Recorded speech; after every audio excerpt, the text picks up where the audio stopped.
سچا مرید ہو، دوغلا مرید نہ ہو، صلح کلی مرید نہ ہو، کیونکہ بزرگوں کا مرید صلح کلی نہیں ہو سکتا.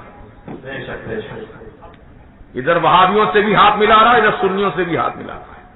ادھر وہابیوں کے پاس بھی آ کر 11ویں کی بوٹیاں کھینچ رہا ہے، ادھر وہابی کی ولیمے کی دعوت میں جا کے وہاں بھی کھینچ رہا ہے. سنی ایسا نہیں ہوتا، اور بزرگوں کا سچا مرید ایسا نہیں ہوتا کہ ہر سے آیت در گھسیٹ جام باشد یا کبیٹ، بس جو ملا کھا جاؤ، ہاں دال عبداللہ گل پہلے میں. ایسا نہیں ہوتا، بلکہ سچا مرید وہ ہوتا ہے کھانے سے پہلے دیکھتا ہے کہ کس کا کھانا ہے، سنی کا ہے کہ وہابی کا ہے، اس کا ذبیحہ کون کیا، بکرے کو کس نے کاٹا، مرغی کو کس نے کاٹا، سنی نے کاٹا یا وہابی نے کاٹا. پہلے تحقیق کرتا ہے سچا عاشق، بزرگوں کا چاہنے والا، سلسلے والا، پہلے یہ دیکھتا ہے کہ کس نے پکایا ہے، کس نے پکوایا ہے. یہ سب چیزوں کی تحقیقات کرنے کے بعد کھانے میں بسم اللہ پڑھ کر ہاتھ ڈالتا ہے. اگر معلوم ہو جائے کہ کھانا ہے تو سنی کا لیکن پکایا کسی وہابی نے، تو سچا عاشق جو ہوتا ہے وہ وہابی کے ہاتھ کا کھانا بھی نہیں کھاتا، وہابی کے ہاتھ کا کھانا بھی نہیں کھاتا. وہابی کی دعوت کھانا تو وہ دور کی بات ہے. باورچی اگر وہابی ہے، ہر قسم کے لوگ ہیں، ہے نا، تو اس کے باورچی کے ہاتھ کا کھانا جو وہابی ہے، گستاخ رسول ہے، اس کے ہاتھ کا کھانا سنی نہیں کھا سکتا.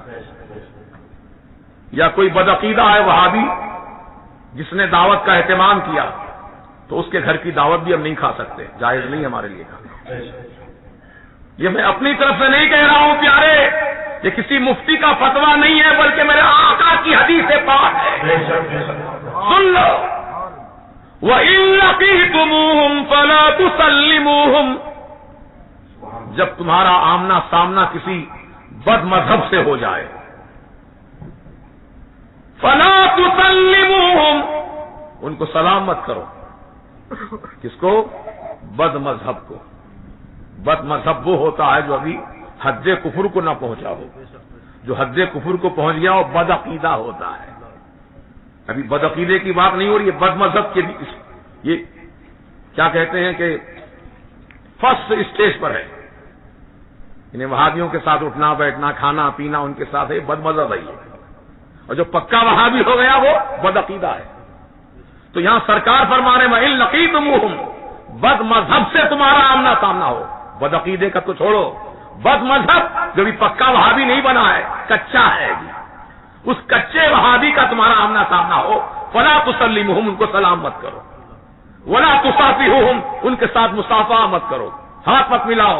یہ حدیث رسول ہے، یہ مجیب علی قادری رضوی کا فتویٰ نہیں ہے. ایمان رکھو حدیث رسول پر.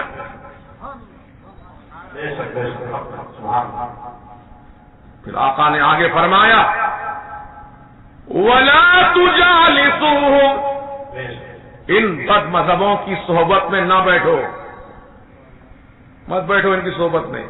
بہت خطرناک صحبت ہوتی ہے، بیٹھے بیٹھے کالی کر دیتا، سال بھر تک عمر بھر تک کھجانا پڑتا، سمجھے آپ. تو اس لیے ان بد مذہبوں کی صحبت میں مت بیٹھو. یہ صحبت میں لے لے کے چلو یارو چائے پی کے آئیں گے، چلو یارو آئس کریم کھا کے آئیں گے، آج فلاں جگہ جائیں گے. دوستی دوستی میں یہ لوگ اپنا عقیدہ بتاتے ہیں. کئی نوجوان بچے بدل گئے، کئی نوجوان بچے بد عقیدہ ہو گئے، کالجوں میں پڑھنے والے خصوصاً. اور کالجوں کے اندر تو باضابطہ لیکچرر جو ہوتے ہیں وہ پکے سڑے ہوئے وہابی ہوتے ہیں. بچوں کو ترغیب دیتے ہیں جاؤ جماعت میں جاؤ 40 دن کے لیے، ہم تم کو اچھے نمبر سے پاس کر دیں گے. یہ کالجوں میں ہوتا ہے. یہاں تک کہ انجینئرنگ کالج اور میڈیکل کالج کے اندر بھی یہ واقعات ہو رہے ہیں کہ میڈیکل کالج کے پڑھنے والے بچوں اور بچیوں کو کہا جاتا جاؤ ہفتے کی جماعت میں جا کے آؤ، 8 دن کی جماعت میں جا کے آؤ، تمہاری غیر حاضری نہیں ڈالیں گے ہم اور اچھے نمبر سے تم کو پاس بھی کر دیں گے، اور جو نہیں گیا اس کو فیل کر دیں گے. یہ دھمکی دی جاتی ہے باضابطہ. لیکن کوئی اس کی پکڑ بندی کرنے والا نہیں ہے.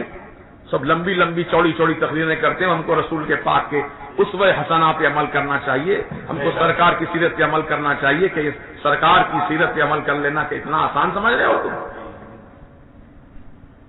عدل و انصاف قائم کرو، یہ سرکار کی سیرت ہے. عدل و انصاف. کوئی ہو، لیکچرر ہو، پرنسپل ہو، علامہ ہو، مولانا ہو، سقراط ہو، بقراط ہو، مفتی ہو، ملا ہو، کٹ ملا ہو، کوئی ہو، جب وہ خلاف شرع چلتا ہے تو اس کی پکڑ کی جائے گی۔ شریعت کے دائرے میں رہ کر عمل کرو، شریعت پر چلتے رہو۔ کیا کسی جگہ ایسا حکم ہے قرآن حدیث میں کہ تبلیغی جماعت میں جو جائے تو اس کے لیے نمبر اچھے دیے جائیں اور جو نہیں جائے تو اس کو فیل کر دیا جائے، چاہے اچھا ہی پڑھنے والا کیوں نہ ہو بچہ؟ کیا ایسا حکم ہے قرآن حدیث میں؟ ہم سنیوں سے تم کہتے ہو فاتحہ کہاں ہے قرآن میں؟ حدیث میں کہاں لکھا ہوا ہے؟ ارے نادان، تو بتا پہلے تو کہاں قرآن میں لکھا ہوا ہے؟ تو کہاں حدیث میں لکھا ہوا ہے؟ تیرے باپ کا کہاں ذکر ہے؟ تیرے گھر کا کہاں ذکر ہے؟ ہاں، قرآن میں فاتحہ بھی ہے، قرآن میں نظر بھی ہے، قرآن میں نیاز بھی ہے، قرآن میں محبت بھی ہے، قرآن میں عشق رسول بھی ہے، سب کچھ ہے۔ بتلاؤں تمہیں کیسے کیا کیا نظر آتا ہے جس کی نظر جیسی ویسا نظر۔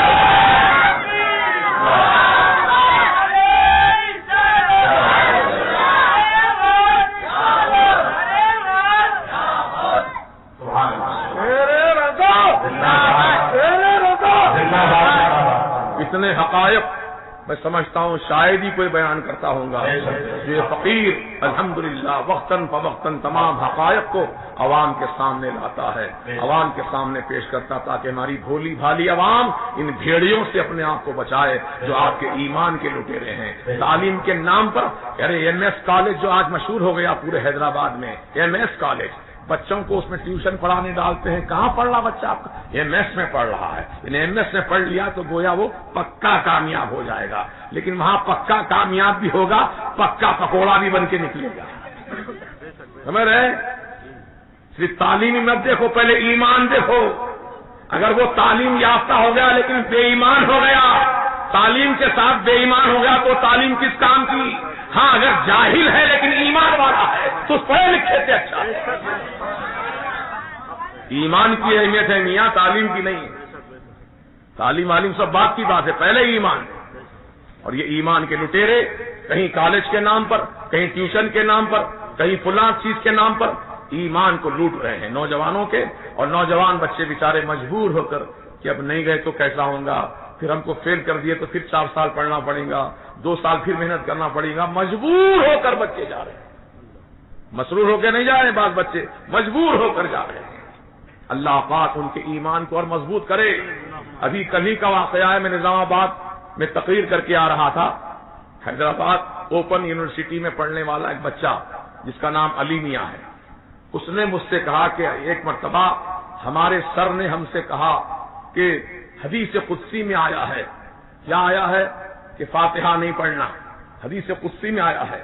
تو یہ بچے ماشاءاللہ تقریریں سن سن کے عادی ہو چکے ہیں، تو انہوں نے پوچھا سر ہمیں کوشچن کرنا چاہتے ہیں، آپ سے اجازت ہے؟ تو ہاں بولو، یہ حدیث قدسی کیا ہوتا ہے؟ بولے جو رسول فرما دی وہ حدیث قدسی ہے۔ ارے نادان کہیں کا، بچوں نے کہا حدیث قدسی کی یہ تعریف نہیں ہے سر، بلکہ اللہ تعالیٰ کا فرمان، رسول پاک اس کو بیان فرمائے تو حدیث قدسی کہلاتی ہے۔ آپ کو اتنا بھی نہیں معلوم؟ شرمندہ ہو گیا، کٹ کے پانی پانی ہو گیا، پھر بچوں کو آفس میں بلا کر بچوں سے معافی مانگا۔ کئی کو ایسے کاما کرتا، غلط کاما کرتا، کئی کو معافی چاہتا، کئی کو صحیح کام کر، عزت کی زندگی گزار، اللہ تیری مدد کرے۔ تو بہرحال کہنے کا مطلب یہ ہے کہ ہم کو تعلیم کے نام پر یا کسی اور عنوان پر اپنا ایمان برباد نہیں کرنا ہے۔ ہم بھوکے رہیں گے لیکن ایمان والے بن کے رہیں گے، ہم پیاسے رہیں گے لیکن ایمان والے بن کے رہیں گے انشاءاللہ۔ بولو سب دنیا کی کوئی مادی طاقت و قوت ہم کو ایمان و عقیدے سے ہٹا نہیں سکتی۔ کوئی ہماری گردن کو اڑا دے تلوار سے مار کر، لیکن ہم یہی کہیں گے ہم سنی مسلمان، ہم مسلک اعلیٰ حضرت کے ماننے ہیں۔ اگر کوئی ہمارے جسم کے ٹکڑے ٹکڑے کر ڈالے، جیسے بکرے کا گوشت کاٹا جاتا ہے ایسا کاٹ ڈالے، تو ایک گوٹی پکار کر کہے گی مسلک اعلیٰ حضرت۔